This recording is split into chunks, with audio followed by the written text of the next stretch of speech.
শুন রাজু, তোর মামা অনেকদিন পর আসবে এখানে রাখি বন্ধন করতে। যা রাস্তার পাশে আছে গিয়ে নিয়ে আয় আমাদের ওইখানে। ঠিক আছে আম্মু, যাচ্ছি আমি। আরে বোন, এই গরিবটাকে দেখো, সেও নাকি রাখি বন্ধন করবে। চলো ভাই, আমরা তো অনেকদিন পর এসেছি এখানে রাখি বন্ধন করতে।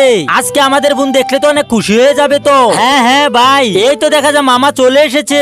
এই রাজু, তুই চলে এসেছিস? মামা, তোমাদের ব্যাগগুলো আগে আমার কাছে দাও। ঠিক আছে রাজু, এই নে। বোন, এই দেখ ভাইয়া চলে এসেছে তো।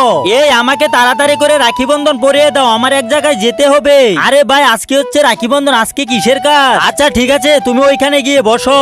এই মিনা, আসল কাজটাই তো বাকি রয়েছে, যা বাটিটা নিয়ে আয়। এই দাঁড়াও, বেশি কিছু লাগবে না, আমাকে এগুলা দিয়ে বেঁধে দাও, আজকে আমার আর্জেন্ট মিটিং এ যেতে হবে। আচ্ছা ঠিক আছে ভাইয়া, দিচ্ছি, এই নাও।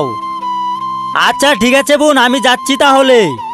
বোন, ভাইয়া তো আমাদের জন্য কিছুই আনলো না। আরে বাদ দাও তো, ভাই খুশি থাকলে আমাদেরও খুশি।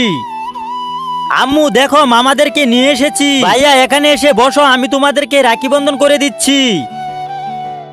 ঠিক আছে, এই নে বোন, আমার পক্ষ থেকে তোর জন্য একটি শাড়ি নিয়ে এসেছি। এই ধরো, আমি তোমাকে কিছু টাকা দিয়েছি। আরে